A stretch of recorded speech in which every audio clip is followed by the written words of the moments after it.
ಶ್ರೀನಿವಾಸಪುರ ಠಾಣಾ ವ್ಯಾಪ್ತಿಯಲ್ಲಿ ಬರುವ ಮುಳಬಾಗಿಲು ಸರ್ಕಲಲ್ಲಿ ಒಂದು ವೃದ್ಧೆಯ ಕೊಲೆ ನಡೆದಿದೆ. ಈ ವೃದ್ಧೆಯ ಕೊಲೆಯನ್ನು ಒಬ್ಬ ಬಾಬಾ ಅನ್ನೋ ಒಬ್ಬ ವ್ಯಕ್ತಿ ಮಾಡಿದ್ದಾನೆ.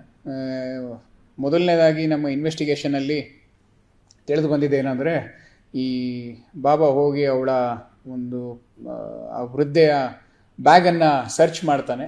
ಸರ್ಚ್ ಮಾಡಿದಾಗ ಯಾವಾಗ ಏನು ಸಿಗೋದಿಲ್ಲ, ಆವಾಗ ಮತ್ತೆ ಆ ವೃದ್ಧೆಯನ್ನು ಅವನು ಒಂದು ಕರ್ಕೊಂಡು ಹೋಗ್ಬಿಟ್ಟು ಹಿಂದ್ಗಡೆ ಅವನು ಬಲಾತ್ಕಾರ ಮಾಡಿ ನಂತರ ಅವನ ಪ್ರಾಣವನ್ನು ತೆಗಿತಾನೆ.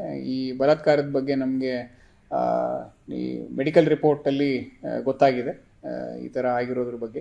ಆರೋಪಿಯನ್ನು ನಾವು ಆಲ್ರೆಡಿ ಅರೆಸ್ಟ್ ಮಾಡಿ ಅವನ್ನ ನಾವು ಜೇಸಿಗೆ ಕಳಿಸ್ಕೊಟ್ಟಿದ್ದೀವಿ. ಇವನು ಮುಂಚೆಯಿಂದನೂ ಒಂದು ಸ್ವಲ್ಪ ಮನೆ ಬಿಟ್ಟು ತಿರುಗಾಡೋದು ಮತ್ತು ಕುಡಿಯೋ ಒಂದು ಚಟ ಇದ್ದಿದ್ದು. ಅವನು ಮನೆಗೆ ಹೋಗ್ತಾ ಇರಲಿಲ್ಲ, ಹೆಚ್ಚು ಆಚೆನೇ ಇರ್ತಾ ಇದ್ದ. ಈ ಒಂದು ಕೃತ್ಯ ನಾವು ನೋಡಿದಾಗ ಅವನು ಮೊದಲು ದುಡ್ಡುಗೋಸ್ಕರ ಅವನು ಮಾಡಿ ನಂತರ ಯಾವಾಗ ಅದಾಗಿಲ್ಲ ಆವಾಗ ಈ ಒಂದು ಹೀನಾಯ ಕೃತ್ಯವನ್ನು ಮಾಡಿದ್ದಾನೆ ಅಂತ ನಮಗೆ ತಿಳಿದು ಬಂದಿದೆ. ಆಲ್ರೆಡಿ ಆರೋಪಿಯನ್ನು ವಿತಿನ್ 24 hours ನಾವು ಅರೆಸ್ಟ್ ಮಾಡಿ ಅವನ್ನ ನಾವು ಜೈಲಿಗೆ ಕಳಿಸ್ಕೊಟ್ಟಿದ್ದೀವಿ. ವೃದ್ಧೆ ಅವಾಗವಾಗ ದೇವಸ್ಥಾನಕ್ಕೆ, ಆಶ್ರಮಕ್ಕೆ, ಮಠಗಳಿಗೆ ಹೋಗೋ ಒಂದು ಅಭ್ಯಾಸ ಇತ್ತು.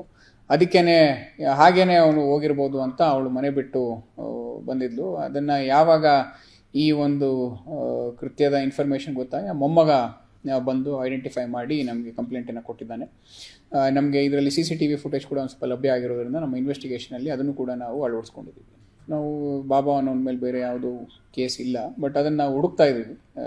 ಬೇರೆ ರಾಜ್ಯದಲ್ಲಿ ಏನಾದ್ರು ಕೇಸ್ಗಳಿದೆಯಾ ಅದನ್ನು ಕೂಡ ನಾವು ನಮ್ಮ ಮಾಹಿತಿಯನ್ನು ತೆಗಿತಾ ಇದ್ದೀವಿ. ಆ ವೃದ್ಧೆಗೆ ಸುಮಾರು ಒಂದು 80 ವರ್ಷ ಆಗಿತ್ತು.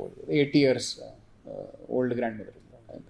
ಸ್ವಲ್ಪ ಅವರು ಸ್ಮಾದರಿಂಗ್ ಮಾಡಿಬಿಟ್ಟು ಆಮೇಲೆ ರಿಬ್ಸ್ ಎಲ್ಲ ಬ್ರೇಕ್ ಆಗಿ ಬಾಡಿ ಮೇಲೆ ಪ್ರೆಷರ್ ಆಗಿರೋದ್ರಿಂದ ಅದಾಗಿದ್ದು ಅಂತ ನಮಗೆ ಇನ್ವೆಸ್ಟಿಗೇಷನ್ ತಿಳಿದು ಬಂದಿದೆ.